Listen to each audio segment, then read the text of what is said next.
As you know, every Friday we work on different elements, different concepts, 9 a.m. It's a short lesson, and then you have to go out there and apply what we talked about. So let's go back to the last week and the week before. If you've been following me every week, are you doing the work? And is what I'm telling you and sharing with you making you think about your training, your thoughts, your mindset? If you have questions about what I've covered up to now would be a good time to put those questions into the comment section, and we'll answer them right away.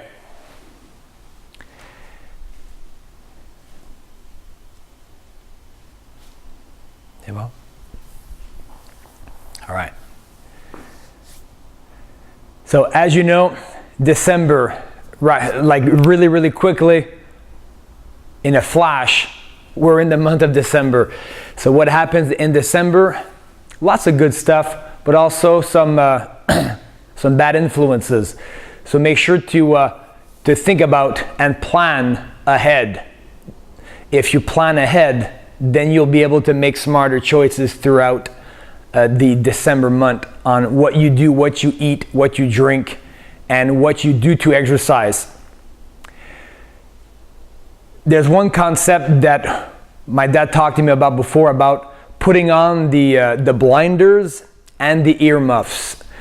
This concept is helping you understand that whatever other people are doing at this time of the year, you don't have to be doing it. If you have your goal in mind, you know what you want. You have to put the blinders on and the earmuffs, that whatever you hear, whatever you see, doesn't affect you. You have a goal, you have a certain discipline. Discipline, from the Latin root disciplina, means instruction. You need to instruct yourself to do the right thing. What's your code of conduct? And you have to follow that code of conduct at all times. I'm not respecting that code of conduct when it's convenient to me. I have a certain code of conduct that I follow, and I have to respect it, whether I'm in June or December or January. Now's a good time to start thinking about your new year. What do you want to improve upon? If you like the results you've been getting, then you maintain and you keep that conduct, and you add and you change. What did you do this year that was very efficient and got you the results you wanted? If you can, let me know exactly what did you do this year that really got you great results as far as your health, your strength, your energy levels, your flexibility, your mindset. What did you do this year? What did you implement as far as a code of conduct for yourself? I want to know that.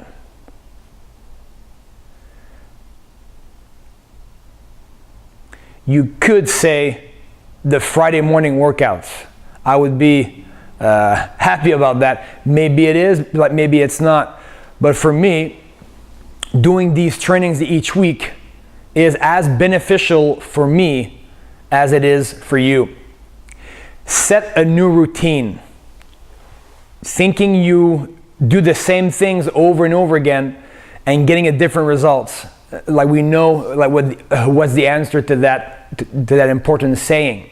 Always change up, always modify what you do. Either what you eat, what time you go to bed, what time you get up, and which exercises you do. Remember, your body will adjust to anything you do. So you need to always change up or to add more challenge to your exercise. Which brings me to the next concept of anaerobic training. So we have aerobic, anaerobic. So you have to train hard.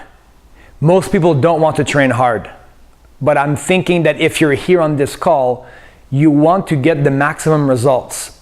And the maximum results are gotten with anaerobic. It means to push the body so much that it's deprived of oxygen.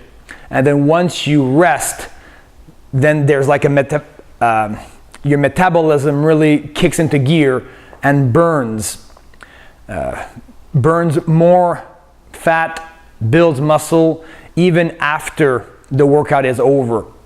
So if you're following our system of Warrior Fitness with our cards, then it's important that you give your maximum peak intensity to each exercise. If you're sprinting, if you're doing any type of 4-count bodybuilders or burpees or jumping movements, you need to really push the limit. Anaerobic. If you can do some research on that, and you'll see that that's the only way to train, and you concentrate your effort in a shorter amount of time. Whether you're doing weight training or martial arts or just body weight stuff, you need to use this concept to push yourself to a point where you're huffing and puffing. You're really pushing it, not slow, steady cardio. This is very important. We covered in the previous weeks more internal exercises like slapping different points on the head, your ears, and understanding that reflex points are not just in the hands, but they're in the feet and in the ears as well. Did you have a chance to research that? I mentioned to you last week to research where are the different pressure points in the ears to link up to different organs in your body. Did you do that? This is important. We talked about how to remove headaches by just pressing and massaging different points. There's much more to this. If you do the research, you'll see where can you press and where can you squeeze and add some pressure to help relieve different pains or different ailments in the body. We talked about striking the human battery, how to charge that. We call it the dantian. So now you have the dantian, then you have the head, then you have the legs. How can we flow more energy through the body and especially through our legs all the way into the ground, into the earth? So we'll cover this one next. Think of your arms as a big tree. I'll just back up a little bit and think of your arms like a big oak tree, or any tree really doesn't snap, and sometimes they do, but a bamboo tree like never snaps because it's flexible, it's not rigid, and you have to be like that. So as you press out two walls, even if you feel like losing balance because you'll be on one leg, your arms can sway and move, no problem. Feet are together. Feet are together, press out, and you let your right leg swing up and back. Right? So that's my movement. If you feel like losing balance, it's okay. Just like reset your foot down and then start over. But if you feel like your arms are swaying back and forth, no problem as well. The goal here is to have one leg act as a pump, pumping vital energy or the chi through the left leg. So it's not really working the right leg, it's really pumping to the left leg. And then switch sides. Your goal, as always, is always to do these for 36 reps, 72 and up to 360. This one, I admit, 360 is a cool challenge.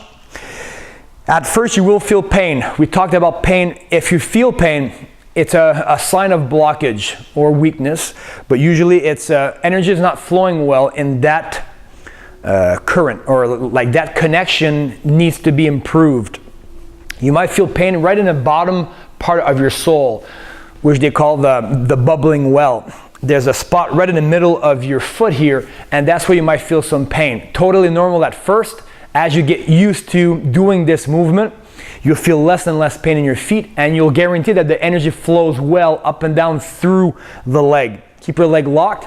Do one leg, and as you finish, start over and do the same thing on the other side. One last thing to remember, When you swing your leg, try to lift your leg up as high as your hip as you swing back and forth. Stay loose and let the movement happen. So smooth.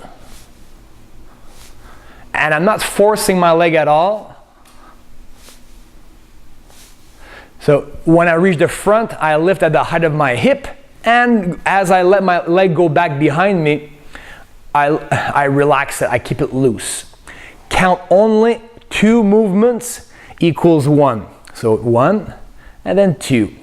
Let me know how that feels, and I want you to add that to your routine. Do this one as you smash the center of your body, just below the belly button. Then you slap your head, you pull the ears, you wash the face, and you press out, and you work on pumping flow energy into that opposite leg, and you're done. When you finish any of these exercises, I'll show you one last bonus exercise. It's called a standing position, and that's how we close our training. You put your left hand on your dantian, the central part, the left hand, and then the right hand will seal this on top. So you have 3 powerful points, both hands and your dantian. So you stand feet shoulders apart, press the left and the right, look out. You can have your eyes open or eyes closed and hold the position. And you focus only on one thing and one thing only. You, how you feel, what's going through the mind, your thoughts, but you basically focus on right here. What you feel, you hold for however long you want. It can be 1 minute, 2 minutes. Sometimes I'll hold it for 45 minutes. Really depends on how you feel on that day. So close all of your internal work, exercise all of your Neigong training with this closing position. So men, it's left hand, right hand. Women, we're gonna go right hand and left hand. Let me know how that feels. Next week, you'll have a whole week to practice these exercises and combine them together, and let me know how you feel. If there's any questions, I'll stay on for another 10 seconds.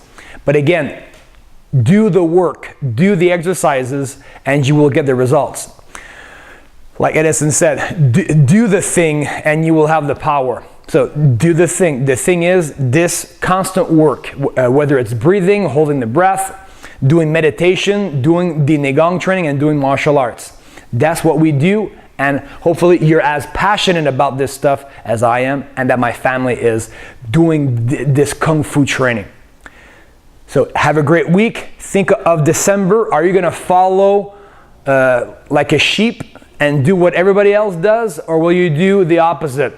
My dad always told me, when people zig, you zag. Make sure to be a contrarian.